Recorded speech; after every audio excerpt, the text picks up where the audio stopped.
বিসমিল্লাহির রহমানির রহিম। ষষ্ঠ শ্রেণীর সুপ্রিয় শিক্ষার্থীবৃন্দ, আসসালামু আলাইকুম ওয়া রাহমাতুল্লাহি ওয়া বারাকাতুহু।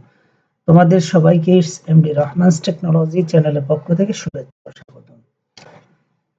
প্রিয় শিক্ষার্থীরা, আজকে তোমাদের সামনে আমি আমার ইসলাম শিক্ষা বিষয়ে তোমাদের পাঠ্যপুস্তকের পাঠ 3 এবং 4 নিয়ে ক্লাস উপস্থাপন করব। প্রিয় শিক্ষার্থীরা, আজকের ক্লাসের বিষয় হলো কালিমা শাহাদাত এবং ঈমানে মুজমাল। চলো প্রিয় শিক্ষার্থীরা, আজকের ক্লাসে আমরা যে বিষয়গুলো জানতে পারবো সেটা হলো, প্রথম যে প্রশ্নটা আসবে কালিমা শাহাদাত নিয়ে, সেটা হলো কালিমা শাহাদাত অর্থসহ লেখো।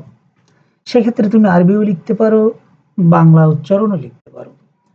আশহাদু আল্লা ইলাহা ইল্লাল্লাহু ওয়াহদাহু লা শারীকা লাহু ওয়া আশহাদু আন্না মুহাম্মাদান আবদুহু ওয়া রাসূলুহু। আমি সাক্ষ্য দিচ্ছি যে আল্লাহ ছাড়া আর কোনো ইলাহ নেই, তিনি একক, তার কোনো শরীক নেই। আমি আরো সাক্ষ্য দিচ্ছি যে নিশ্চয় মুহাম্মদ সাল্লাল্লাহু আলাইহি ওয়াসাল্লাম তার বান্দা ও রাসূল। প্রিয় শিক্ষার্থীরা, দ্বিতীয় যে প্রশ্নটা আসতে পারে, কালিমা শাহাদাতের তাৎপর্য মূল্যায়ন করো। যতটুকু উত্তর লিখলেই যথেষ্ট, তা দেওয়ান আছে। কালিমা শাহাদাত হলো সাক্ষ্যদানের বাক্য, অর্থাৎ এই কালিমা দ্বারা ঈমানের সাক্ষ্য দেওয়া হয়। এই কালিমা উচ্চারণের মাধ্যমে আল্লাহ তাআলার একত্ববাদ ও মুহাম্মদ সাল্লাল্লাহু আলাইহি ওয়াসাল্লামের রিসালাতে সাক্ষ্য প্রদান করি। আল্লাহ তাআলা আমাদের সৃষ্টি করেছেন, তিনি আমাদের রব, তিনি আমাদের রিজিক দেন, প্রতিপালন করেন, সুস্থতা দান করেন। তিনি আমাদের নানারূপ নিয়ামত দান করেন, আলো বাতাস পানি খাদ্য সবকিছুই তার দান। সুতরাং আমাদের উচিত তার প্রতি কৃতজ্ঞতা প্রকাশ করা। অপরদিকে হযরত মুহাম্মদ সাল্লাল্লাহু আলাইহি ওয়াসাল্লাম আল্লাহ তাআলার প্রেরিত নবী ও রাসূল।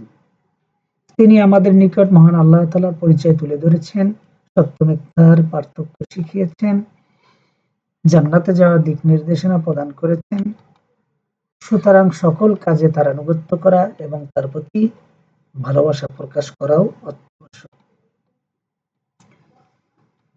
কালিমা শাহাদাতের মাধ্যমে আমরা দুটো কাজই করতে পারি। 1 নাম্বার, মহান আল্লাহর প্রতি কৃতজ্ঞতা প্রকাশ করা।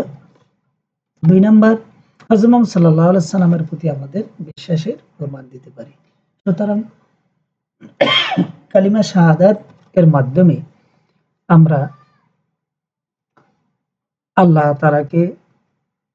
তাআলার পরিচয় সম্পর্কে মহানবী সাল্লাল্লাহু আলাইহি ওয়াসাল্লামকে সাক্ষ্য দিয়ে থাকি। প্রিয় শিক্ষার্থীরা, দ্বিতীয় যে প্রশ্নটা আসবে সে প্রশ্নটা হলো, কালিমা শাহাদাতের কয়টি অংশ ব্যাখ্যা করো। কালিমা তাইয়্যিবারও যেমনিভাবে দুটি অংশ, কালিমা শাহাদাতেরও তেমনিভাবে দুটি অংশ। প্রথম অংশ, আশহাদু আল্লা ইলাহা ইল্লাল্লাহু ওয়াহদাহু লা শারীকা লাহু এই পর্যন্ত। অর্থাৎ আমি সাক্ষ্য দিচ্ছি যে আল্লাহ তাআলা ছাড়া অন্য কোনো ইলাহ নেই, তিনি একক, তার কোনো শরীকও নেই। এই কথার দ্বারা তাওহীদ বা একত্ববাদের সাক্ষ্য দেওয়া হয়। অর্থাৎ আমরা এর সাক্ষ্য দেই যে মহান আল্লাহ এক ও অদ্বিতীয়, তিনি তার সত্তা গুণাবলীতেও একক, তার কোনো শরীক বা সমতুল্য নেই। ইবাদতের ক্ষেত্রেও আমরা কাউকে তার সাথে শরীক করি না। দ্বিতীয় অংশ, প্রিয় শিক্ষার্থীরা, ওয়া আশহাদু আন্না মুহাম্মাদান আবদুহু ওয়া রাসূলুহু। দ্বিতীয় অংশের মাধ্যমে আমরা এই সাক্ষ্য দেই যে তিনি নিশ্চয়ই মুহাম্মদ সাল্লাল্লাহু আলাইহি ওয়াসাল্লাম আল্লাহ তাআলার বান্দা ও রাসূল। কালিমার এই অংশ দ্বারা মুহাম্মদ সাল্লাল্লাহু আলাইহি ওয়াসাল্লামের রিসালাতের স্বীকৃতি দেওয়া হয়। অর্থাৎ আমরা স্বীকার করি যে হযরত মুহাম্মদ সাল্লাল্লাহু আলাইহি ওয়াসাল্লাম আল্লাহ তাআলার প্রেরিত নবী ও রাসূল। তিনি নিজে আল্লাহ নন কিংবা আল্লাহর অংশও নন, বরং তিনি হলেন আল্লাহর প্রিয় বান্দা। তিনিও আল্লাহ তাআলার ইবাদত করতেন। তবে তার বৈশিষ্ট্য হলো তিনি আল্লাহ তাআলার মনোনীত সর্বশেষ ও সর্বশ্রেষ্ঠ নবী ও রাসূল। তিনি আল্লাহ তাআলার বাণী আমাদের নিকট পৌঁছিয়েছেন।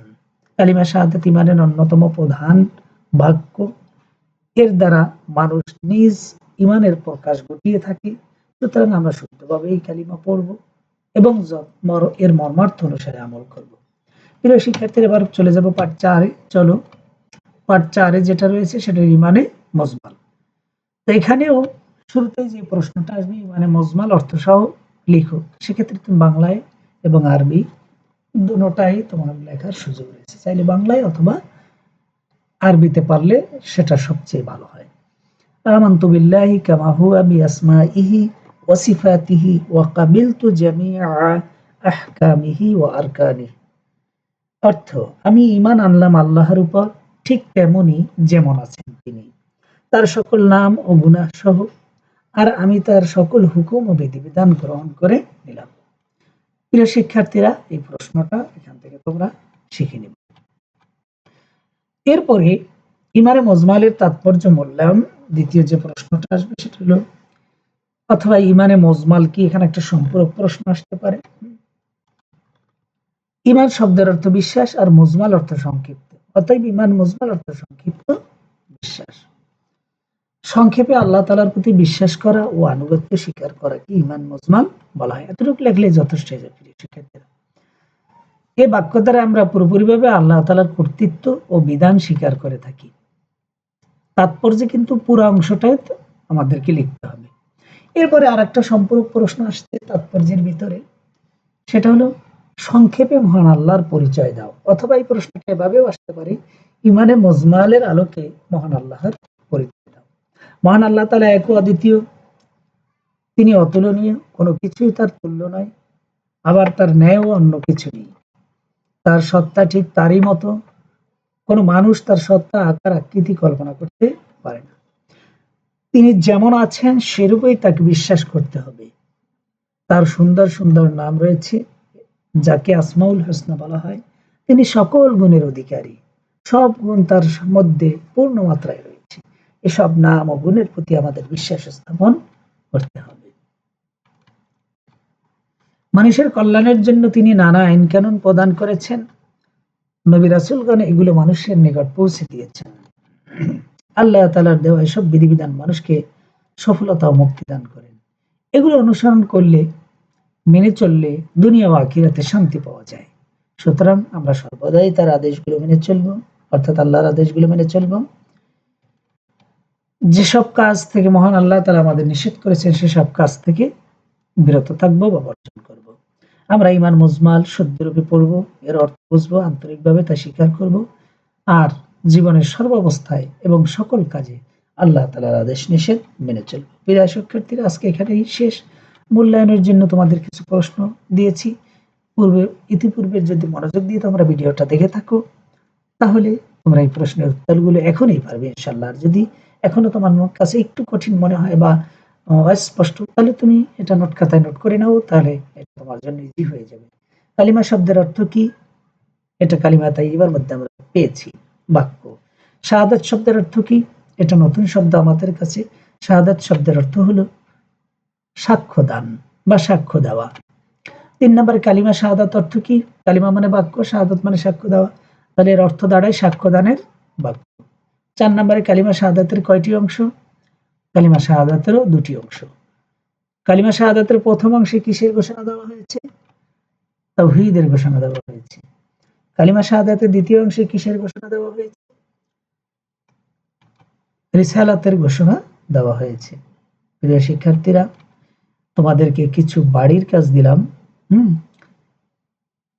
নাও, ইমানে মজমালের কিছু প্রশ্ন আছে, সংক্ষিপ্ত দেখো তুলে ধরেছি। ইমান শব্দের অর্থ বিশ্বাস, মজমাল শব্দের অর্থ কি? সংক্ষিপ্ত। ইমান মজমাল অর্থ সংক্ষিপ্ত বিশ্বাস। বাড়ির কাজটা তোমরা অবশ্যই বাসায় বসে করবে, যেহেতু রমজানের দীর্ঘ ছুটি, এরপরে এসএসসি পরীক্ষা শুরু হলে আবার ছুটি পাবে। এই বাড়ির কাজগুলো অবশ্যই তোমরা করে রাখবে। কালিমা শাহাদাত অর্থ সহ লেখো, শিখবা। কালিমা শাহাদাত তাৎপর্য ব্যাখ্যা করো। ইমান মজমাল অর্থ সহ লিখবা। মহান আল্লাহর সংক্ষিপ্ত পরিচয় ইমানে মুজমালের আলোকে ব্যাখ্যা করি। 4টি প্রশ্ন বাড়ির কাজ হিসেবে তোমাদের জন্য দিলাম। প্রিয় শিক্ষার্থীরা, এই বাড়ির কাজটা কেবলমাত্র ইটস এমডি রহমানস টেকনোলজির পক্ষ থেকে। তোমরা সবাই ভালো থাকবে, সুস্থ থাকবে। আমার ক্লাসগুলো ভালো লাগলে আমার চ্যানেলটা সাবস্ক্রাইব করবে। সবাইকে ধন্যবাদ জানিয়ে আজকের মতো এখানেই শেষ করছি। আসসালামু আলাইকুম ওয়া রাহমাতুল্লাহি ওয়া বারাকাতুহু।